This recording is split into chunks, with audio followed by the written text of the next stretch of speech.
Nagbabalik muli ang Panahon TV Weekend Edition. Time check po muna tayo. It's 5:28 ng umaga. Ayon yan sa Philippine Standard Time.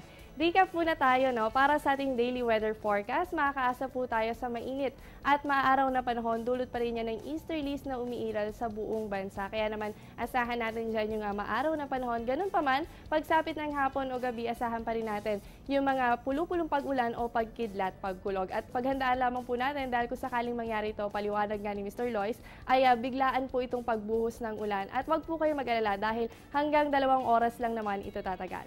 At para naman sa ating extreme of temperatures, kahapon ay nakapag-record tayo alas 6 ng umaga. Yan ay nasa 24.1 degrees Celsius. Yan po yung minimum natin. At habang yung maximum natin ay umabot po ng 34 degrees Celsius, yan po ay nai-record 12 p.m. po.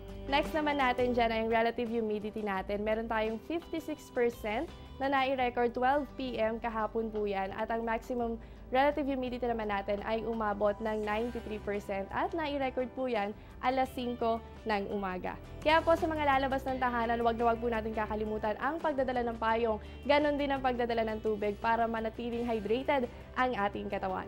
Dito na nagtatapos ang ating programa. Maraming salamat sa patuloy na pagtangkilik sa Panahon TV. Ume-ere simula Lunes hanggang Linggo para magbigay ng impormasyon sa lagay ng panahon. Para sa detalyado at komprehensibong ulat panahon, bisitahin lamang ang aming official social media accounts and website. Maaari nyo rin kaming mapakinggan sa DWIC. Ito ang Panahon TV Weekend Edition at ako ang inyong nakasama, ang inyong weather buddy, Jessie Basco, na nagsasabing walang dadaig sa taong may alam at laging handa. Good morning and happy Sunday! Ang programang ito ay hatid sa inyo ng Air 21. Sagot ko, padala mo!